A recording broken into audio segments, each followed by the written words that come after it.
The ancient temples were designed for the 110 hertz chanting, according to scientists. Emerging archaeology in a new study highlighted by the Old Temple Study Foundation suggests that sound and a desire to harness its effects may have been equally important as vision in the design of humankind's earliest ancient temples and monument buildings.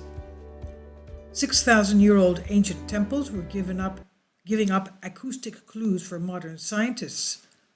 Intriguing new research on ancient temples in Malta, and highlighted by the Old Temple Study Foundation, is resonating through international archaeology and interdisciplinary classics research, reaching beyond the scope of traditional archaeology.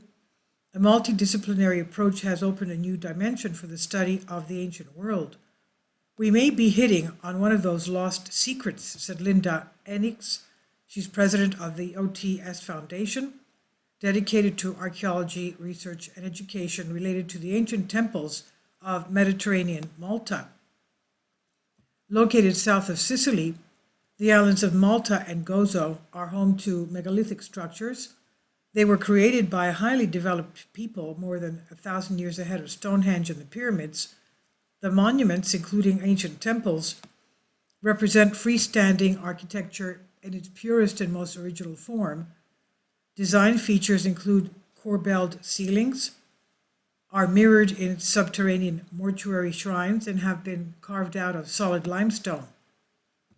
In architecture, corbelling is a system of a row of stones oversailing the one below it, reducing the area of the ceiling with each row upward and distributing its weight. Malta's Halsaflian hypogeum means in Greek basement, provides the most extraordinary example. A multi-leveled complex of caves and ritual chambers, it's a gem of archaeology that lay undisturbed until workers broke into it accidentally in 1902. Science officer at the hypogeum, Joseph Fraurugia, describes unusual sound effects in this UNESCO World Heritage Site. He says, there is a small niche in what we call the oracle chamber, and if someone with a deep voice speaks inside, the voice echoes all over the hypogeum. The resonance in the ancient temple is something exceptional. You can hear the voice rumbling all over. As anyone who sings in the shower knows, sound echoing back and amplifying itself from hard walls can do unusual things. That effect is magnified several times over in the stone chambers. He says standing in the hypogeum is like being inside a giant bell. This is what Enix explains. If you feel the sound in your bones as much as you hear it with your ears, it's really thrilling. After catching a film about the sound of the Stone Age on a flight from London, Enix jumped on the chance to explore further and sought out the principles. Hydra Temple, an example of the use of corbelling in the oldest freestanding building on Earth. This is the image that we're seeing here. Now, a consortium called the Pair Proposition, PEARE, the Pair Proposition, Princeton Engineering Anomalies Research, are pioneers in the field of archaeoacoustics, merging archaeology and sound science. Directed by physics doctor Robert Jan, the Pair group set out in 1994 to test acoustic behavior in megalithic sites such as the Newgrange and Wayland Smithy in the UK.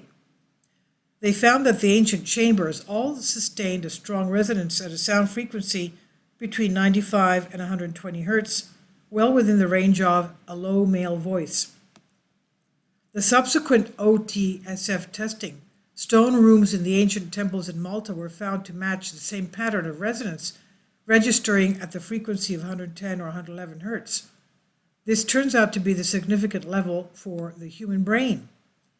Whether it was deliberate or not, the people who spent time in such an environment were exposing themselves to vibrations that impacted their minds.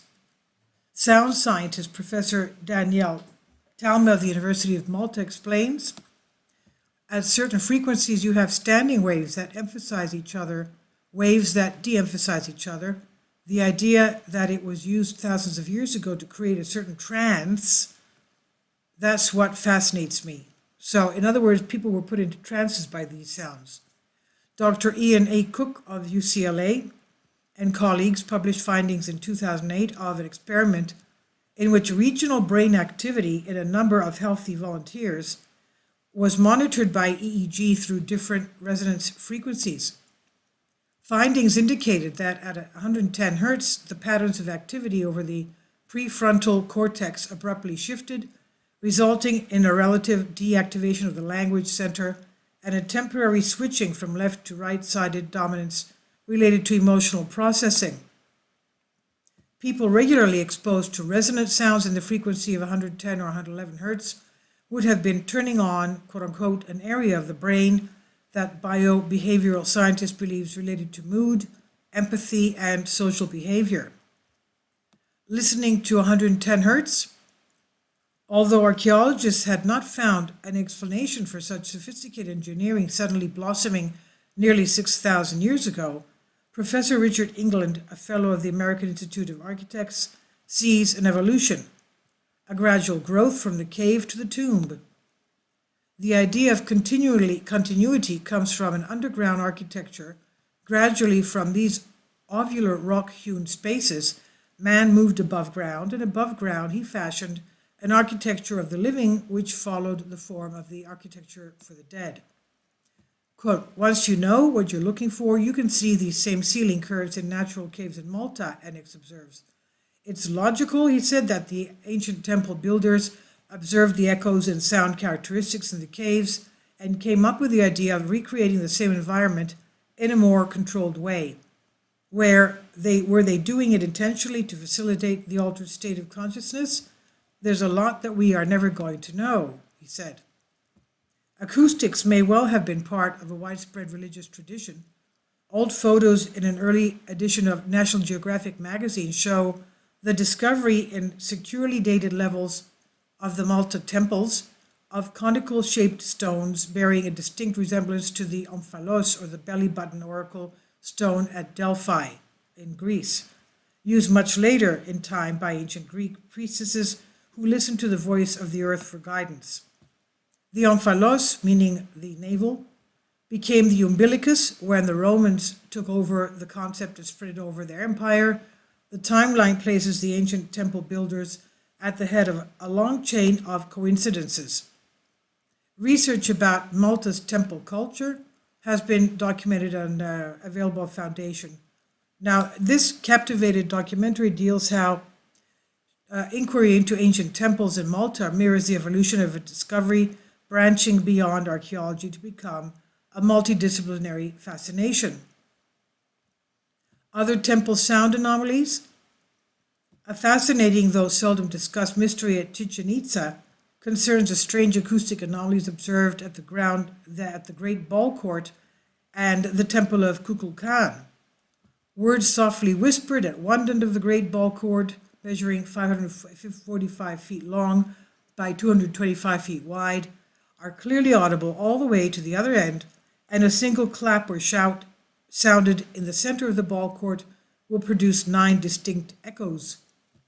Visitors have also commented on a curious acoustic phenomenon at the Pyramid of Kukulkan, where the sound of a hand clap is echoed back as the chirping sound of the Quetzal bird, the sacred bird associated with both the name of the pyramid and the deity Kukulkan Quetzalcoatl. By the way, in the story of Quetzalcoatl, the Mayans say he had 2 shapes. He was both a feathered snake reptilian and human. He periodically ate humans. He was a cannibal. In other words, how nice. He came from the Pleiades, they say, taught the Mayans everything they know, then headed back to the stars, as the legends go.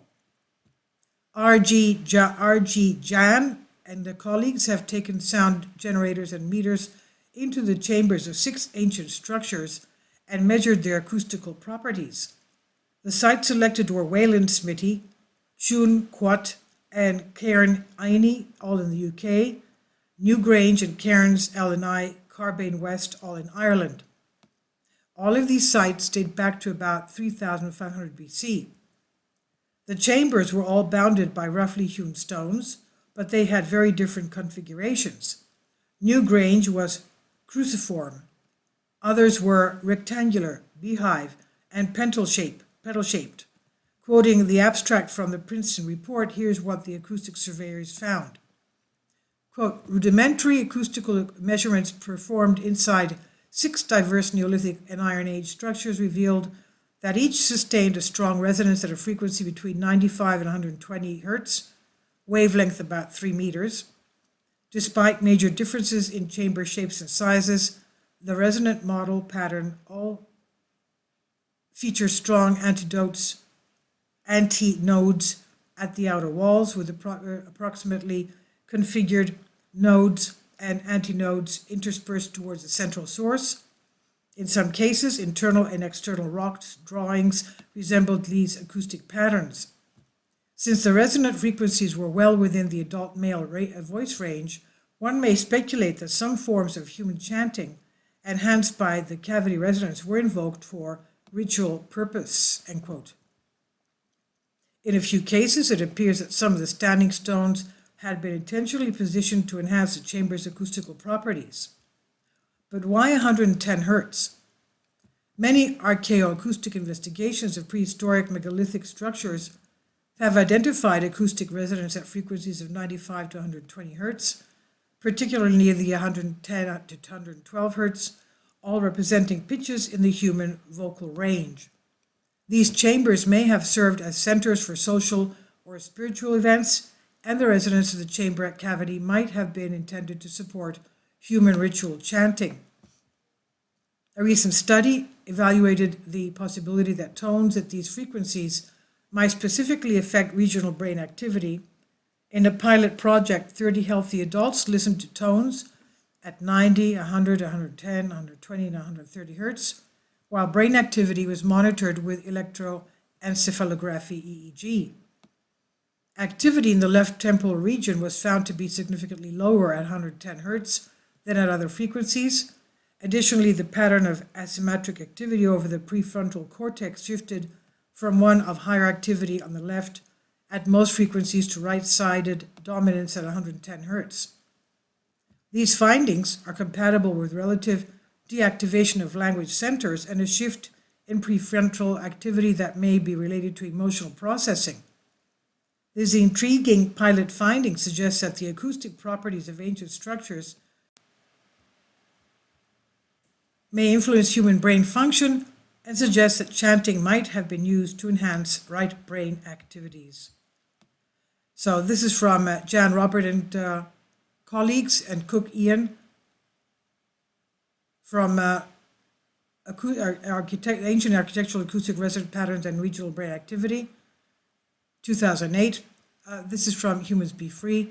Please leave your comments. Thank you for your support. Kindly support my Patreon account. The daily posts are 5 videos daily, and they are totally different from what I have on my YouTube channel. Thank you so much for your support and that you find all my content so interesting. You'll find the Patreon account details in the description box below.